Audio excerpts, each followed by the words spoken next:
Hello friends, welcome to EDUACS your education mentor. So friends, आज के session में हम लोग बात करने वाले हैं तमिलनाडु स्टेट की न्यू एकेडमिक सेशन 2023-24 की काउंसलिंग के बारे में। आप सभी लोग जानते हैं हर साल आप लोगों की क्या होता है, MCC की काउंसलिंग जो है वह पहले स्टार्ट होती है। MCC की काउंसलिंग स्टार्ट होने के बाद स्टेट की 1 बाय 1 काउंसलिंग स्टार्ट होती है। लेकिन इस साल आपका क्या हुआ है, तमिलनाडु ने अपने स्टेट की काउंसलिंग का जो फर्स्ट पार्ट होता है, जो कि आपका रजिस्ट्रेशन होता है, उसके बाद रजिस्ट्रेशन के बाद आप लोगों की मेरिट लिस्ट आती है, then after that choice filling होती है, उसके बाद आप लोगों का अलॉटमेंट लेटर आता है, आपको एडमिशन के लिए जाना होता है। तो इस बार तमिलनाडु ने अपनी काउंसलिंग स्टार्ट कर दी है, रजिस्ट्रेशन की डेट डिक्लेयर कर दी गई है, पूरा प्रोस्पेक्टस डिक्लेयर कर दिया गया है। उस प्रॉस्पेक्टस में काफ़ी सारी इन्फॉर्मेशन है जो कि आप लोगों को बताई गई है, तो हम उसी की बेसिकली बात करेंगे कि एलिजिबिलिटी क्राइटेरिया क्या है।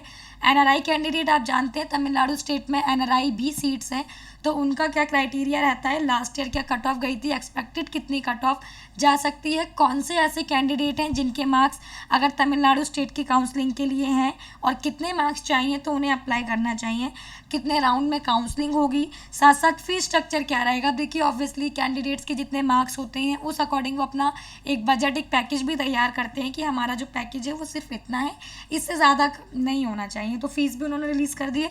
साथ साथ बॉन्ड जो होता है, बॉन्ड आप लोग जानते हैं, बॉन्ड हमारे 2 टाइप्स के होते हैं, एक होता है हमारा डिसकंटिन्यूएशन बॉन्ड, सेकंड होता है हमारा सर्विस बॉन्ड, जिसके बारे में हम आगे जाके अभी ब्रीफ में बात करेंगे। और साथ साथ रिक्वायर्ड डॉक्यूमेंट, और आप लोग जानते हैं तमिलनाडु में माइनॉरिटी की भी सीट्स अवेलेबल हैं, माइनॉरिटी कोटा भी चलता है, तेलुगु माइनॉरिटी कोटा हो गया, क्रिश्चियन माइनॉरिटी कोटा हो गया, तो क्या उनमें सभी कैंडिडेट अप्लाई कर सकते हैं या सिर्फ स्टेट के कैंडिडेट जा सकते हैं। तो आप लोगों को पता होगा तमिलनाडु हर साल 2 लिंक देता है, 2 ही प्रोस्पेक्टस देता है। एक देता है वो गवर्नमेंट कोटा के लिए जो अपने स्टेट के बच्चों के लिए होता है, और सेकंड होता है मैनेजमेंट कोटा के लिए। अब देखिए तमिलनाडु एक ओपन स्टेट है, हम आपको अपने वीडियोस के थ्रू बताते रहते हैं what is the difference between open state and close state. तो ओपन स्टेट का मेन यही होता है कि जो तमिलनाडु के प्राइवेट कॉलेजेस हैं उनमें जाके आप काउंसलिंग के लिए अप्लाई कर सकते हैं पोर्टल पे। तो तमिलनाडु के लिए आप सभी कैंडिडेट जिनके मार्क्स जो हैं, क्योंकि देखिए तमिलनाडु की अगर हम लास्ट की बात करें कि तमिलनाडु में लास्ट ईयर कौन सा कॉलेज कितने मार्क्स पे मिल गया था, तो तमिलनाडु में लास्ट ईयर 446 पे सीट मिली थी। इंदिरा मेडिकल कॉलेज है आपका, त्रिवुलर का मेडिकल कॉलेज है, जो इसकी लोकेशन है वो त्रिवुलर है। इसमें लास्ट जो थी सीट आपकी 446 पे मिल गई थी। तमिलनाडु में कट ऑफ जो होती है देखिए 500 मार्क्स तक ही जाती है, और बाकी हम आगे इसका ब्रीफ में भी बात करेंगे। तो ये ऑफिशियल वेबसाइट है tnmedicalselection.net। इस पर लिंक एक्टिव हो गया है, मॉर्निंग तक लिंक एक्टिव नहीं था लेकिन अभी थोड़ी देर पहले लिंक एक्टिव हो चुका है। गवर्नमेंट कोटा का प्रोस्पेक्टस आपका इधर है, मैनेजमेंट कोटा का प्रोस्पेक्टस आपका ही सेकंड वाला है। हम मैनेजमेंट कोटा का प्रोस्पेक्टस ओपन कर लेते हैं। ये प्रोस्पेक्टस आप लोग ओपन करेंगे तो ये कुछ 81 पेजेस का प्रोस्पेक्टस ओपन होकर के आएगा। फर्स्ट हम लोग बात करते हैं रजिस्ट्रेशन की डेट क्या है, कब से कब तक अप्लाई कर सकते हैं। और हाँ, आप सभी कैंडिडेट जानते हैं तमिलनाडु का जो बेस्ट मेडिकल कॉलेज है आप लोगों का, जिसे CMC वेल्लोर कहते हैं, आपका सबसे पुराना मेडिकल कॉलेज है ओवरऑल इंडिया में। आप देखेंगे तो टॉप का मेडिकल कॉलेज CMC वेल्लोर ही है, 650 प्लस कट ऑफ के साथ जाता है। इवन फर्स्ट राउंड में तो कट ऑफ और हाई जाती है, बट वही सीट देखिए 2 ही सीट है आप लोगों की ऑल इंडिया मैनेजमेंट से। अगर आप लोग देखेंगे CMC वेल्लोर में ओपन की, तो लास्ट क्लोजिंग जो थी हमने प्रीवियस वीडियो बनाई थी, आप लोगों ने वो देखी होगी, नहीं देखी होगी तो आप लोग जाके देख सकते हैं। CMC वेल्लोर का उसमें पूरा अपडेट है। उसमें भी जिन कैंडिडेट ने अप्लाई किया था उनके लिए जो नीट का स्कोर अपलोड मेंशन करना होता है और नीट का स्कोर कार्ड अपलोड करना होता है, उसका लिंक जो है वो एक्टिव हो चुका है, तो आप लोग जाके उसको वहाँ पे फिल कर सकते हैं। लास्ट देखिए रजिस्ट्रेशन की लास्ट डेट क्या है, रजिस्ट्रेशन आज से स्टार्ट होगा, लिंक हैज़ बीन एक्टिवेटेड, आप लोग जाइए अप्लाई कीजिए रजिस्ट्रेशन के लिए।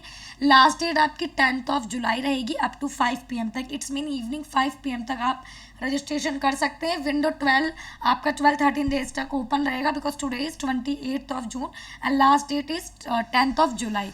तो आप लोग जाइए अप्लाई कीजिए। देखिए अभी जो मेरिट लिस्ट है, रैंक लिस्ट होगी या जो चॉइस फिलिंग होगी, उसका अलॉटमेंट आएगा, एडमिशन होगा, उसकी कोई भी अपडेट इन्होंने नहीं दी है।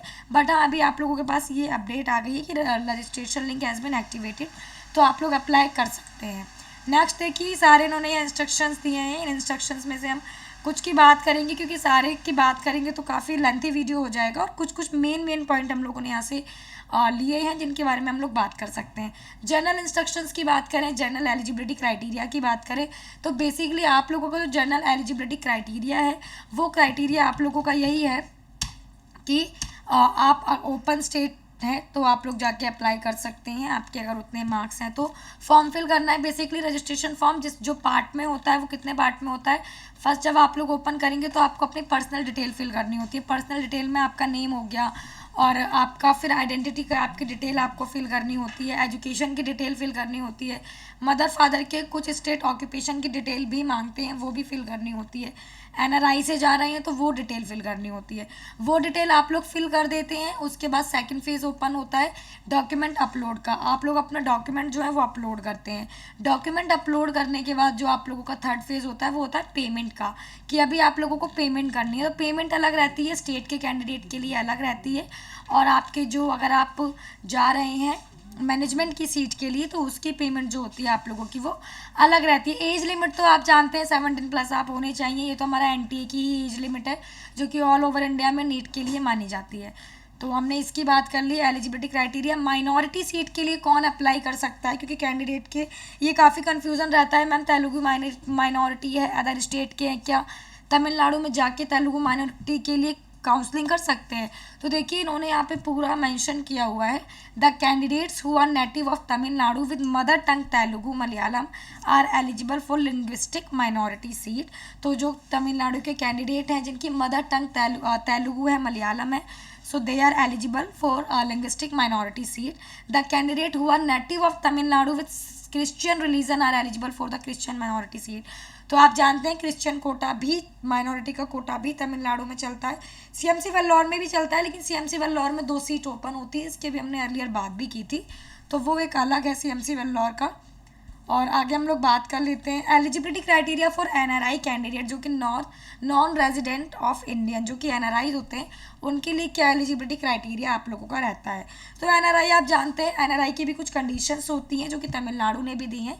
Candidate should be Indian origin settled in foreign countries, candidate who were born in foreign countries and whose parents are of Indian origin. वही कि मतलब इंडिया से आपका कुछ तो ताल्लुक होना ही चाहिए। आप या तो ओसीआई हो अपने लाइक एम्प्लॉयमेंट के पर्पज़ से, एजुकेशन के पर्पज़ से आप इंडिया आते जाते रहते हैं, या प्रॉपर एनआरआई हैं, अदर कंट्री में ही रहते हैं, तो वो अप्लाई कर सकते हैं। उनके लिए डॉक्यूमेंट का फॉर्मेट देखिए अलग होता है, बट इन्होंने ये बोला हुआ है यहाँ पे, candidate seeking admission to MBBS BDS course under NRI quota should have pass HSC examination 10+2, जो आपके हाई स्कूल होता है एग्जामिनेशन प्लस 10+2 होती है, सब एक्विवेलेंट बोलते हैं, वो आपने डन कर रखी हो। मार्क्स यहाँ पे देखिए आप लोग जानते हैं पीसीबी में आपके पास 50% मार्क्स तो होने ही चाहिए, और बी में आप लोग जानते हैं पीसीबी फिजिक्स केमिस्ट्री, बायो में आपके पास ऑप्शन होता है कि बायोलॉजी है या बॉटनोलॉजी जो आप लोगों का होता है, बायोटेक्नोलॉजी होता है, आपके पास क्या है वो ऑप्शन होता है। तो ये तो ऑब्वियसली नीट का आपने लोगों ने फॉर्म फिल किया होगा तो नीट का ही क्राइटेरिया है एनटीए का।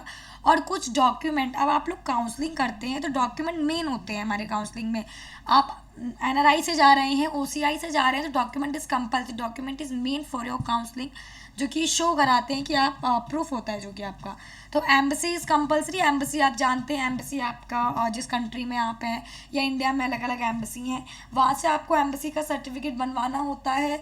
रिलेशनशिप, तो रिलेशनशिप का मीन ये समझ लीजिए, रिलेशनशिप सर्टिफिकेट का मीन ये होता है बेसिकली कि जो स्पॉन्सर कर रहे हैं, मान लीजिए एनआरआई में आपके पेरेंट्स हैं, तो जो उनके साथ क्या रिलेशन है, पेरेंट्स ऑब्वियसली वो आपके फादर मदर हैं, तो आपको रिलेशनशिप के सर्टिफिकेट पे शो कराना होता है।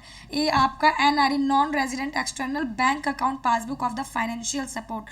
तो जो आपका नॉन रेजिडेंट एक्सटर्नल बैंक, तो जो एनआरआई अकाउंट होता है उसकी डिटेल चाहिए होती है फाइनेंशियली सपोर्टर के लिए, देखा जाता है कितना क्या बैलेंस है। और आप लोगों का रिलेशनशिप होता है, एक होता है स्पॉन्सरशिप का सर्टिफिकेट, आपको कौन स्पॉन्सर कर रहा है, वो आपकी एनआरआई फीस का सारा अमाउंट लाइक उठा सकते हैं जिम्बा या नहीं उठा सकते हैं, ये सारा। Evidence of payment of development charges $1000 to the college by the NRI financial supporter, तो वही तो आपको at the time of admission जब जाएंगे तब की बात हो रही है। Overseas citizen of India, OCI candidate जो होते हैं हमारे, उनकी भी बात हो रही है। तो ओसीआई है तो ओसीआई का कार्ड ऑब्वियसली जो होता है वो होना चाहिए। कैंडिडेट का बर्थ का सर्टिफिकेट होना चाहिए, इधर one of the parents Indian passport OCI card. अब जो ओसीआई हैं, ओसीआई कार्ड होल्डर हैं, उनके पास पासपोर्ट होगा इंडिया का, तो वो होना चाहिए। पासपोर्ट नहीं है तो एसएसएलसी की, पीयूसी की, एचएससी की मार्कशीट, इट्स मीन 10th या 12th की मार्कशीट होना चाहिए, या टीसी होना चाहिए। वॉट सर्टिफिकेट होना चाहिए, एनेक्सर 2 जो दे रखा है एनेक्सर, वो एनेक्सर आपको फिल करना है, वो एनेक्सर होना चाहिए। ये तो हम लोगों ने बात कर ली बेसिकली कि रजिस्ट्रेशन की डेट क्या है, एलिजिबिलिटी क्राइटेरिया क्या है, एनआरआई का क्राइटेरिया क्या है। आगे हम लोग जैसे जैसे जाएंगे हम लोगों को काफ़ी चीज़ें इसमें मिलेंगी जो कि हमें काम आएंगी। Procedure for filling and submission of online application form, जिसकी हम लोगों ने अर्लियर बात कर ली थी। आप लोगों को देखिए अपलोड करने हैं ये डॉक्यूमेंट्स, तो इन डॉक्यूमेंट्स को ध्यान से अपने पास पहले से रेडी करके रखिए। कई बार क्या होता है कैंडिडेट फॉर्म फिल करने लग जाते हैं, डॉक्यूमेंट्स उनके पास रेडी नहीं होते हैं। अब डॉक्यूमेंट्स आप लोगों के पास रेडी नहीं है और कभी कभी क्या होता है कैंडिडेट की क्योंकि मिस्टेक होने के बाद हमारे पास कॉल आती है कि मैम ये मिस्टेक हो गई है, हमने डॉक्यूमेंट पहले से प्रिपेयर करके नहीं रखे थे, गलत डॉक्यूमेंट अपलोड हो गया है। एडिट विंडो का ऑप्शन कब आएगा, तो एडिट विंडो का वेट नहीं करना होता है गलत करने के बाद, गलत ना हो उस चीज़ का ध्यान रखना होता है। तो आप लोग अपने डॉक्यूमेंट आज से रजिस्ट्रेशन स्टार्ट हुए हैं तो अपने डॉक्यूमेंट वगैरह सारी चीज़ें अपने पास प्रिपरेशन करके रखिए ताकि गलती ना हो। गलती हो भी जाती है आप लोगों की तो फिर तो देखिए मेल वगैरह का ऑप्शन आप लोगों के पास होता है। एडमिट कार्ड, स्कोर कार्ड ये अपलोड होगा, क्लास 10th की मार्कशीट अपलोड होगी। Both side it's mean front side and तो रियर साइड होती है आप लोगों की। क्लास 11th और 12th की मार्कशीट आप लोगों की होगी। देखिए यहाँ पे क्लास 11th की भी मार्कशीट अपलोड हो रही है। क्लास 11th की मार्कशीट वरना बेसिकली अपलोड होती नहीं है, बस क्लास 11th की भी मार्कशीट अपलोड होगी। 12th की मार्कशीट अपलोड होगी। टीसी ट्रांसफ़र सर्टिफिकेट अपलोड होगा। Certificate of proof of study, certificate of proof of study it's mean 6th से लेके 12th तक के सारे स्टडी के डॉक्यूमेंट अपलोड होंगे। तो जो डॉक्यूमेंट नहीं है अपने स्कूल से कंसर्न कीजिए, अपने स्कूल से जाके कोऑर्डिनेट कीजिए, अपने डॉक्यूमेंट्स लेकर के आइए। सर्टिफिकेट फॉर प्रूफ ऑफ ये तो हो गया स्टडी का। Candidate who are claim linguistic minority के डॉक्यूमेंट अपलोड होंगे। एनआरआई से जा रही हैं तो एनआरआई के डॉक्यूमेंट आप लोगों के यहाँ पे अपलोड होंगे, जिसकी अभी हमने अर्लियर ऊपर बात की थी, वही सारे डॉक्यूमेंट हमारे यहाँ पे अपलोड होंगे। एलिजिबिलिटी आप लोगों का जो एलिजिबिलिटी सर्टिफिकेट, देखिए एलिजिबिलिटी सर्टिफिकेट आप लोगों का बनता है जो कि आप लोगों को अपने कॉलेज जो आप लोगों ने जहाँ से स्कूलिंग डन की है वहाँ से जाके आप लोगों को ये बनवाना होता है। स्कूल एलिजिबिलिटी सर्टिफिकेट, एजुकेशन के डॉक्यूमेंट तो आप लोगों के वहाँ से हो गए जो आप लोगों का स्कूल है। एलिजिबिलिटी सर्टिफिकेट के लिए ये ऑफिशियल वेबसाइट है, यूनिवर्सिटी है डॉक्टर एमजीआर जो कि काउंसलिंग हैंडल करती है आप लोगों की। इस पे आप लोगों को विजिट करना होता है और अपना एलिजिबिलिटी सर्टिफिकेट जाके बनवाना होता है। ये एलिजिबिलिटी सर्टिफिकेट आप लोगों का बन जाता है, आप लोगों को अपलोड कर देना होता है, 2 से 4 दिन में आप लोगों का आ जाता है। इट्स मैंडेटरी, सभी कैंडिडेट को अपलोड करना होता है। तो जब रजिस्ट्रेशन फॉर्म के लिए अप्लाई करेंगे तो बिल्कुल भी ना भूलें because it's a part of your document uploadation, so it's mandatory for upload on your portal. And last हम लोग देख लेते हैं और भी इंस्ट्रक्शंस दिए हुए हैं यहाँ पे कि डिटेल ध्यान से फिल करनी है। क्या क्या डिटेल फिल करनी है, नेम ऑफ द पेरेंट, वही पर्सनल डिटेल हो गई, एड्रेस डिटेल हो गई, डीओबी डिटेल हो गई, जेंडर हो गया, नेशनैलिटी हो गई, रिलीजन हो गया, कम्युनिटी हो गई, आधार कार्ड डिटेल हो गई, नीट के डिटेल हो गई, क्वालिफाइंग डिटेल हो गई, मार्क्स डिटेल हो गई, मदर टंग फिल होगी, मीडियम ऑफ इंस्ट्रक्शन, पेरेंट्स का occupation, annual income, civil details, native, eligibility certificate, first graduate detail, uploading document. So it will be done in 22 parts जो कि आप लोगों को डन करना होगा। ये हम लोगों ने बात कर ली फॉर्म फिल की कितने पार्ट में क्या फिल होगा। अब हम लोग बात कर लेते हैं मेथड की। तो देखिए बेसिकली क्या होता है, राउंड कितने राउंड में काउंसलिंग होती है, फर्स्ट राउंड होता है, सेकंड राउंड होता है, मॉपअप राउंड होता है, स्ट्रे राउंड किस कंडीशन में होता है, stray round will be done if seat will be vacant. अगर सीट वेकेंट होंगी तो आप लोगों का स्ट्रे राउंड ज़रूर होगा, सीट वेकेंट नहीं होंगी मॉपअप तक रहेंगी तो मॉपअप तक की काउंसलिंग आप लोगों की डन हो जाती है। ऑनलाइन काउंसलिंग इन्होंने बोला है ऑनलाइन काउंसलिंग होगी। ऑनलाइन काउंसलिंग में बेसिकली जैसे रजिस्ट्रेशन फॉर्म के लिए लिंक एक्टिव है ऐसे ही आप लोगों का लिंक एक्टिव होता है, चॉइस फिलिंग करनी होती है। लेकिन देखिए क्या होता है सेकंड मॉपअप, बहुत से स्टेट ऐसे होते हैं जो सेकंड राउंड तक ही सिर्फ रजिस्ट्रेशन देते हैं, मॉपअप में नहीं देते हैं। तो रजिस्ट्रेशन इज़ कंपलसरी, राउंड 1 में इन्होंने दिया है, राउंड 2 की डिटेल इन्होंने यहाँ पे दी है और बाकी देखिए eligible candidate for round 2।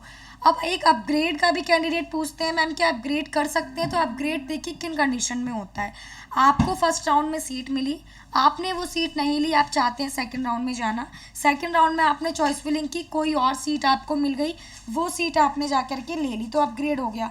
But candidate ये भी बोलते हैं मैम सेकंड राउंड की सीट भी अपग्रेड कर सकते हैं, नहीं आपको इतने ऑप्शंस नहीं दिए जाते हैं अपग्रेडेशन के लिए, सिर्फ फर्स्ट राउंड में होता है कि अगर आपको जो कॉलेज मिला है उसको आप नहीं लेना चाहते हैं तो अपग्रेड कर सकते हैं। सेकंड राउंड में कॉलेज नहीं लेंगे तो सिक्योरिटी लगती है 1 लाख की, वो फोरफिट हो जाएगी आप लोगों की। और रजिस्ट्रेशन के चार्जेस तो ऑब्वियसली वो नॉन रिफंडेबल होते हैं, सिक्योरिटी रिफंडेबल होती है, वो eight the time of admission refund हो जाती है आप लोगों की। तो वो आप लोगों को सीट सेकंड राउंड में मिली हुई नहीं लेंगे तो वो फॉरफिट हो जाएगी। उसके बाद आप मॉपअप में जाके फ्रेश काउंसलिंग कर सकते हैं तमिलनाडु की। तो अपग्रेडेशन का ये रूल है। और पता है तमिलनाडु स्टेट में इस साल क्या किया है, प्रोस्पेक्टस में काफ़ी क्वेश्चंस दिए हैं, मिनिमम 20 क्वेश्चंस दिए हैं इन लोगों ने, जो कैंडिडेट्स ने पूछे थे उन्होंने अपने प्रोस्पेक्टस में दिए हैं, ताकि कैंडिडेट्स को कोई प्रॉब्लम फेस यहाँ पे ना करनी पड़े। अब कैटेगरीज ऑफ सीट्स की बात करते हैं। सीट मैट्रिक्स अभी तक आप लोगों की यहाँ पे नहीं आई है। कैटेगरी ई जो आती है वो मैनेजमेंट वाले कैंडिडेट आते हैं, उसमें जो अदर स्टेट के कैंडिडेट हैं वो मैनेजमेंट से जाएंगे, कैटेगरी ई से जाएंगे। कैटेगरी एफ माइनॉरिटी के लिए आती है, कैटेगरी जी एनआरआई के लिए आती है, एच माइनॉरिटी सीट इन Christian medical college CMC Vellore के लिए, कैटेगरी आई एनआरआई लैब्स्ड। तो आप जानते हैं कैटेगरी तमिलनाडु में एनआरआई भी चलता है, एनआरआई लैब्स्ड भी चलता है। ड्यूरेशन ऑफ द कोर्स तो आप जानते हैं 5.5 साल का आपका कोर्स होता है एमबीबीएस का, जो बेसिकली होता है, जिसमें से आपकी 1 ईयर की रोटेटरी कंपलसरी इंटर्नशिप होती है। Fees structure, new fees structure has been released, और आप लोगों का कुछ भी डिफरेंस नहीं है। जो लास्ट ईयर फीस थी 13,50,000, 13,50,000, वही फीस इस साल भी आप लोगों की है। 10 fees structure for management seat, NRI lab seat, minority seat in self financing medical and dental college will be adopted as fix by the fee committee.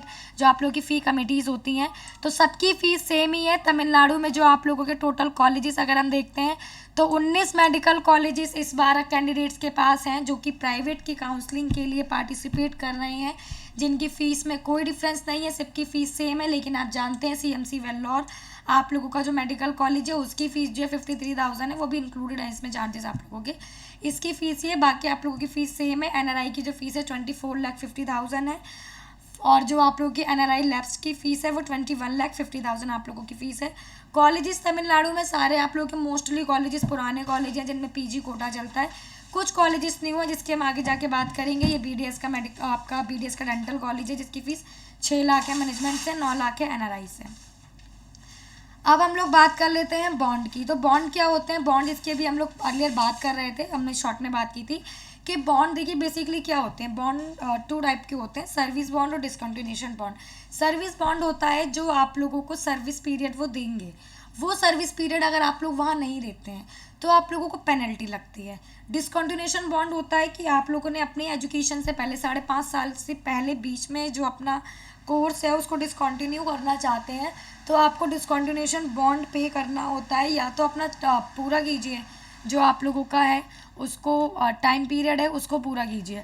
अगर आप लोग उसको पूरा नहीं करेंगे तो आप लोगों को बॉन्ड जो है वो देना पड़ेगा, और ये सारा गवर्नमेंट अथॉरिटीज़ के थ्रू होता है। So one will be compulsory, या तो अपना जो पूरा है टाइम पीरियड उसको पूरा कीजिए वरना बॉन्ड दीजिए, चाहे वो आप लोगों का, फिर हम बात कर लेते हैं डिसकंटिन्यूएशन का बॉन्ड हो या आप लोगों का सर्विस का बॉन्ड हो। तो बॉन्ड आप लोगों का कितना है, डिसकंटिन्यूएशन बॉन्ड है 10 लाख का आप लोगों का यहाँ पे बॉन्ड है। अगर अपना टाइम पीरियड आप लोग नहीं देते हैं तो आप लोगों को यहाँ पे अपना बॉन्ड जो है वो यहाँ पे करना होगा। क्लॉज 20 इन्होंने यहाँ पे मेंशन किया हुआ है जो कि आपको आगे जाके यहाँ पे मिलेगा, और यहाँ पे इन्होंने बॉन्ड का फॉर्मेट दिया हुआ है। ये सारे फॉर्मेट जो होते हैं वो eight the time of admission आप लोगों को चाहिए होते हैं, और ये आप लोगों को चाहिए होते हैं eight the time of admission जब आप कॉलेज ज्वाइनिंग के लिए जाएंगे, क्योंकि ऑब्वियसली आप कॉलेज ज्वाइनिंग के लिए जाएंगे तो सारे डॉक्यूमेंट्स रेडी करके ले जाएंगे। अब हम लोग कुछ डॉक्यूमेंट्स की बात करेंगे जो eight the time of admission चाहिए। अब तक तो हमने क्या अपलोड करने हैं, कैसे क्या रहता है उनका, उन सब की बात की, बट अभी हम लोग बात करेंगे जो eight the time of admission हमें चाहिए होते हैं। ये देखिए वही क्वेश्चंस हैं जिनकी हम बात कर रहे थे अर्लियर की, कैंडिडेट्स ने इस बार काफ़ी क्वेश्चंस पूछे हैं जिनके आंसर इन्होंने दिए हैं। तो इनमें से क्वेश्चन नंबर 16 पूछा गया है, what documents are required at the time of joining reporting. देखिए रिपोर्टिंग ज्वाइनिंग का टाइम तो होता है कैंडिडेट के पास वो 4 से 5 दिन का होता है, उस 4 से 5 दिन में जाके आपको ज्वाइनिंग करनी होती है। तो क्या डॉक्यूमेंट चाहिए, एजुकेशन के सारे डॉक्यूमेंट चाहिए, आपका एडमिट कार्ड हो गया, स्कोर कार्ड हो गया, नीट का बेसिकली वो तो चाहिए, एजुकेशन में 10th 12th की मार्कशीट चाहिए, 11th की मार्कशीट चाहिए, ट्रांसफ़र सर्टिफिकेट चाहिए, माइग्रेशन का सर्टिफिकेट चाहिए, कैरेक्टर का सर्टिफिकेट चाहिए, और सर्टिफिकेट ऑफ प्रूफ, यानी कि जितने डॉक्यूमेंट अपलोड करेंगे वो सारे डॉक्यूमेंट चाहिए। Gap certificate is mandatory. अब गैप सर्टिफिकेट मेंशन नहीं है, और हम क्यों बोल रहे हैं, गैप सर्टिफिकेट होता है आप लोगों ने 12th कब डन की थी, मान लीजिए 12th आप लोगों ने डन की थी 2021 में, और नीट आपने दिया 2023 में, तो 2021 से 2023 का जो टाइम पीरियड था इसमें 2 साल थे वो आपके कहाँ गए। तो आप उसमें जो भी रीज़न होता है, गैप सर्टिफिकेट 100 रुपीज़ के स्टाम्प पेपर पे बनता है, उस पर मैंशन कराना होता है कि आप लोगों ने एक गैप पीरियड क्या लिया था। तो जो रीज़न होता है आपका, लाइक हम स्टडी कर रहे थे, प्रिपरेशन कर रहे थे नीट की, इसलिए लिया है। जो भी रीज़न होता है वो आप लोगों को उस पर शो कराना होता है। ये सारे डॉक्यूमेंट है। मेडिकल का सर्टिफिकेट होता है, तो मेडिकल तो जब आप कॉलेज में जाते हैं तो आपका होता ही है। तो ये आप लोगों के डॉक्यूमेंट हो गए। और अपग्रेड की हमने बात जान ली कि आप फर्स्ट राउंड में कर सकते हैं, सेकंड राउंड में भी कर सकते हैं, लेकिन वही अमाउंट फोरफिट हो जाएगा, जो सिक्योरिटी मनी 1 लाख के आप लोग लगाएंगे। तो बेसिकली ये आपका पूरा काउंसलिंग का प्रॉस्पेक्टस है। पूरा काउंसलिंग का जो है शेड्यूल रिलीज़ नहीं हुआ है, रजिस्ट्रेशन डेट रिलीज़ हो गई है। अब ऑब्वियसली रजिस्ट्रेशन डेट रिलीज़ हो गई है तो जल्दी चॉइस फिलिंग की डेट और काउंसलिंग का जो शेड्यूल है वो भी रिलीज़ वेबसाइट पे कर दिया जाएगा। ये हमने मैनेजमेंट की बात की थी, ये हमारा गवर्नमेंट का प्रॉस्पेक्टस है। तो ऐसे कैंडिडेट जो वहाँ के हैं, ये उन लोगों के लिए है प्रॉस्पेक्टस। आप लोग इसमें सारा कुछ स्टडी कर सकते हैं। इन्होंने सारा कुछ आप लोगों को यहाँ पे शो किया हुआ है कि आप लोगों का क्या चार्जेस रहेंगे, क्या फ़ीस रहेगी, कितना बॉन्ड रहेगा, कितने कॉलेजेस हैं आप लोगों के। और इस साल तो तमिलनाडु में न्यू मेडिकल कॉलेजेस आए हैं, तो न्यू मेडिकल सीट्स के साथ तमिलनाडु में इस साल काउंसलिंग होने वाली है न्यू मेडिकल कॉलेजेस के साथ। अब हम बात कर लेते हैं कट ऑफ की। तो देखिए इस साल सबसे कम जो गया था, हम जिसकी बात कर रहे थे, वो आपका गया था इंदिरा मेडिकल कॉलेज। हम लोग यहाँ पे इसको सर्च कर लेते हैं।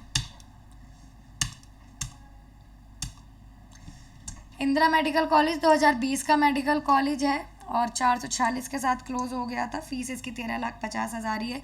अब ऐसे कौन से कैंडिडेट हैं जिन्हें तमिलनाडु में काउंसलिंग करनी चाहिए, जिन कितने मार्क्स चाहिए। देखिए लास्ट ईयर तमिलनाडु में 446 आपकी जो थी वो कट ऑफ गई थी। तो वैसे कैंडिडेट जिनके मार्क्स जो है 470 तक आ रहे हैं, 480 तक आ रहे हैं, तो वो सेफ जोन में है। ऐसे कैंडिडेट जिनके मार्क्स 450 तक आ रहे हैं तो वो तमिलनाडु के लिए अप्लाई कर सकते हैं काउंसलिंग के लिए, बट उन्हें एक बैकअप लेके चलना होगा कि अगर तमिलनाडु में सीट नहीं आती है सेकंड राउंड तक भी, क्योंकि मॉपअप तक आप जाएंगे तो आपके पास अदर स्टेट के ऑप्शंस बहुत कम अवेलेबल रह जाएंगे। अगर अदर स्टेट ऑनलाइन रजिस्ट्रेशन का जो लिंक है, जो विंडो है, वो अगेन एक्टिव नहीं करेंगे तो 450 वाले कैंडिडेट लेके चल सकते हैं, तमिलनाडु के रजिस्ट्रेशन के लिए अप्लाई कर सकते हैं, बट बैकअप लेके चलना होगा। बट ऐसे कैंडिडेट जिनके मार्क्स 470 हैं, 480 हैं और 500 तो बिल्कुल श्योरिटी सीट आपकी आई जाती है। देखिए बाकी रैंक से मैच जरूर कीजिएगा, क्योंकि इस साल रैंक में काफ़ी डिफरेंस देखने को मिला है। तो ये नहीं है आपके मार्क जो है 470 हैं तो आपको सीट मिली जाएगी। रैंक देखिएगा कि आपकी रैंक पे कितना आ रहा है, तो उस अकॉर्डिंग। बाकी सारे कॉलेजेस तमिलनाडु में पुराने ही हैं, पीजी कोटा सब में चलता ही है। आप लोगों के ये सारे कॉलेजेस हैं जो कि मलयालम माइनॉरिटी के भी हैं, क्रिश्चियन माइनॉरिटी के भी हैं, तेलुगु माइनॉरिटी के भी आपके कॉलेजेस हैं। सीट मैट्रिक्स अभी रिलीज़ नहीं की गई है। कट ऑफ आप लोग यहाँ पे देख सकते हैं किसकी कट ऑफ कितनी गई थी लास्ट ईयर की। सो फ्रेंड यही सारी अपडेट थी। इसके बाद भी आप लोगों को कुछ कन्फ्यूज़न है, कुछ क्वेरी है, कुछ समझ नहीं आ रहा है, कुछ जानना चाहते हैं, काउंसलिंग के लिए हेल्प चाहिए, क्योंकि अभी काउंसलिंग स्टार्ट हो चुकी है, तमिलनाडु की स्टार्ट हो गई है। अब आप देखिए 1 बाय 1 एमसीसी हो गया, स्टेट हो गया, सबकी काउंसलिंग के शेड्यूल वेबसाइट पर आना स्टार्ट हो जाएंगे। आपको हमारे चैनल के थ्रू अपडेट कर दिया जाएगा। क्रॉलिंग में जो कॉन्टैक्ट नंबर है, डिस्क्रिप्शन बॉक्स में जो कॉन्टैक्ट नंबर है, आप उन पर कॉल कर सकते हैं। हमारी टीम आपको प्रॉपर तरीके से गाइड करेगी, गाइडेंस देगी। आप हमारी टीम के साथ कंसल्ट कर सकते हैं।